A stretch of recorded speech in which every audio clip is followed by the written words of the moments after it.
Okay. So the first question you said doesn't work, right? Because your grandpa was dead before you knew him.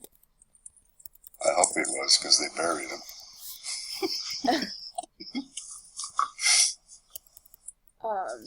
Do you remember hearing like stories about him or anything about him?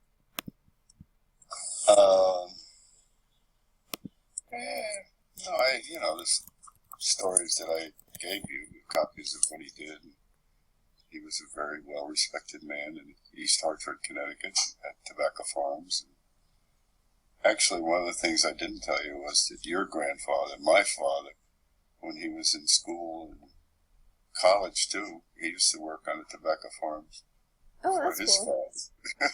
His father, which was your great-grandfather. So I guess that was cool. And then when was he born? Who? Your grandfather.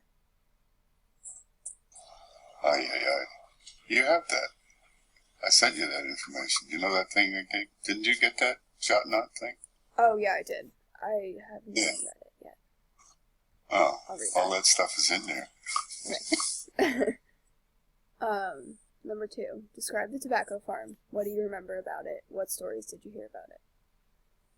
What do I remember about it? It was in my backyard. It was hard to forget. It was, I don't know how many acres of land. And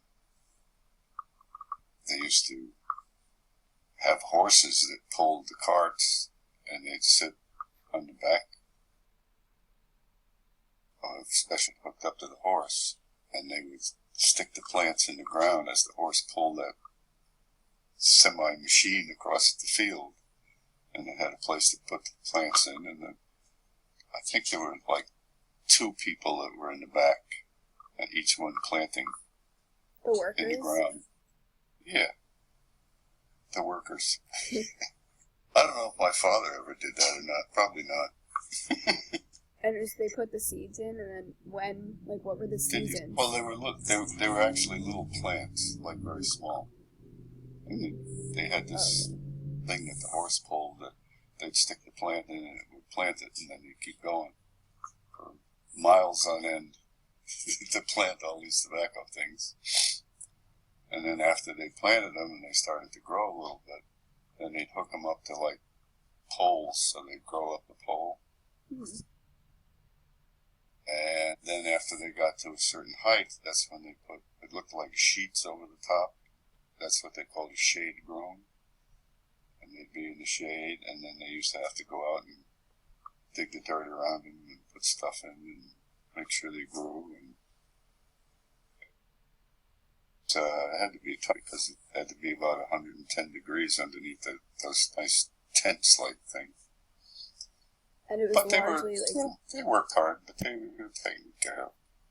It was largely manual labor, like it wasn't automated at all. You didn't have any of the, like, farm machines or anything like that. No, just people machines. Mm-hmm. Okay. And I don't remember. There was a lot of people, but I don't remember how many. Okay. They used to come up every year, and they'd go and work in the fields, and they had places for them to live and sleep, and they used to feed them, and they used to pay them. I don't know how much they paid them, but they paid them. I'm sure then, in the 1940s, it wasn't much, but they seemed happy because they used to come back every year. So that kind of goes to number 3, describe the migrant workers on the farm and their working and living conditions. Okay. Yeah, and some of them had their families come with them. Some of the women used to work in the fields, too. Wow. And they would come up from Mexico, or you don't really know? I'm guessing Mexico, but I'm not sure. Some southern states in the United States. Okay. And how they heard about it, they probably had friends and relatives that used to do the same thing, by word of mouth. Then there weren't any cell phones. Yeah. There weren't too many telephones either. There was a few. Okay. But they didn't go back and watch television because there wasn't any. Yeah. Did you ever talk to the workers? How did you perceive them as a child? What did your grandfather say about them, or your father? They didn't say too much about them, but I'd talk with them once in a while. I used to go down and bring down water, because it was at the end of my backyard. Mm-hmm. And, a lot of them, let's say that their English is about as good as my Spanish, which wasn't very good at all. When I was, 10 or 12 years old, I didn't really speak any English. Not that I speak anything but English now, but I did learn a little Spanish. I did take, how many years? Let's see. I think I took about 4 years of Spanish, 2 of it in college. Wow. But you couldn't talk to them when you had to. Well, this was later on. This wasn't when I was really young. I used to go out, kind of talk to them and give them some water and stuff like that. But by the time I learned Spanish, man, the tobacco farms were probably gone in the back of the house. They were still existed in the Connecticut River Valley all the way up into Massachusetts and New Hampshire and everywhere else. Why were they gone? Why was what gone? Your tobacco farm. Well, they were gone when I got older because the land was suitable to build houses. Oh. And they built 57 houses where the tobacco farm used to be. Wow. And, did your grandfather ever talk about tobacco cultivation? Like, what were the specifics of the workers' jobs? And did you witness them working? Oh, I used to see them working, yeah. They'd be working under the tents, and then when it came to take the tobacco, they used to take it down, cut it off, because by that time it was probably, I'm guessing 8 or 9 feet tall, each one. And they cut it down, and then they turn it upside down, so the bottom stalk is up. They'd run a piece of wood through it, and then they take that piece of wood and put it on a special cart that the horses pull again. They'd hang it up there. Then they'd take it to what they call, which were barns, and they'd bring it in there, and then they'd hang it inside the barn, and they used to start from the top to the bottom, and all they were walking around on was like 4x4 piece of wood, and they'd hang the lath over their head in between those pieces of wood, but they were standing on pieces of wood underneath it, and then they'd start from the top of the barn and work all the way down to the bottom. And then when the barn was full, they'd go to another barn. There was probably, 1, 2, 3, 4, 5 or 6 of these barn sheds in that one tobacco field behind the house. But there were hundreds of those all up and down the Connecticut River. Wow. On both sides of the river. So it was like a lot of work. A lot of work and a lot of people to do it. Mm-hmm. And how did your grandfather get into the tobacco business? Say that again? How did your grandfather get into the tobacco business? Like, how did he when he came over here to this country, basically, I think when he was in Ireland, he was some kind of a farmer, but they didn't raise tobacco, and I guess he learned how to raise tobacco, because that's what would grow there in Connecticut. And he didn't just have the field behind us, he had several more further up north, and South Windsor and Granby and all those places that were near the river as you went up towards Massachusetts. But he didn't have any in Massachusetts. I think he was just Connecticut. Wow. I don't know how many farm fields he had, but he had a lot of them. So I'm assuming he was pretty successful then? I would say he was very successful. Yeah. Because he obviously made a good deal of money on it, because he had to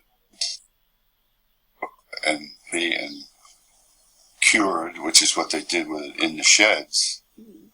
Then it was sold, most of it, to Cuba.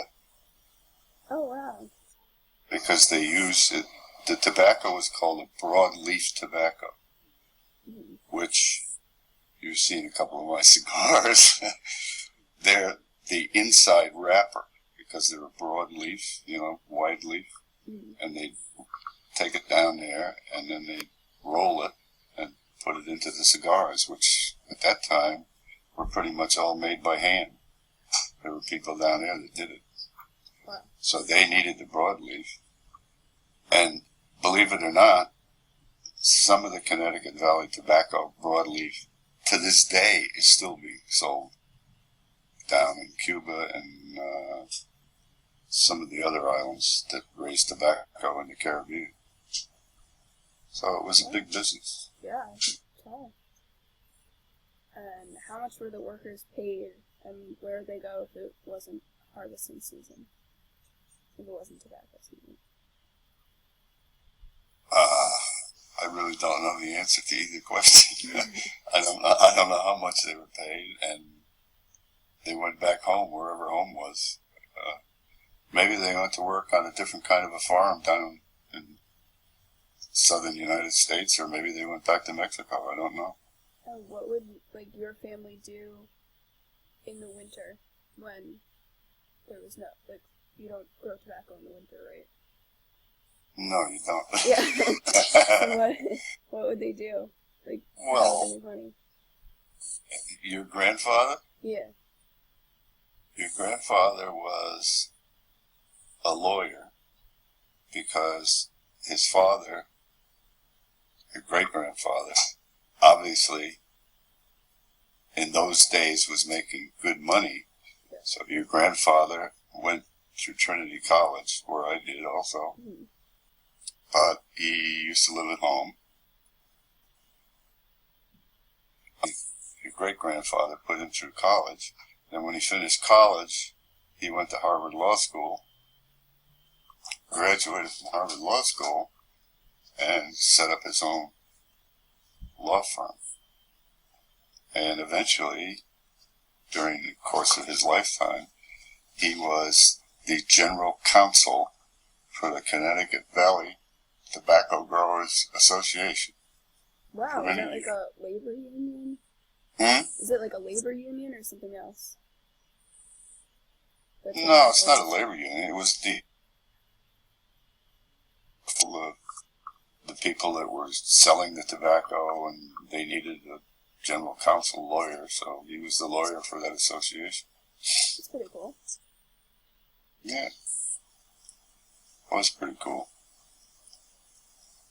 And at one time, let me see, I think it was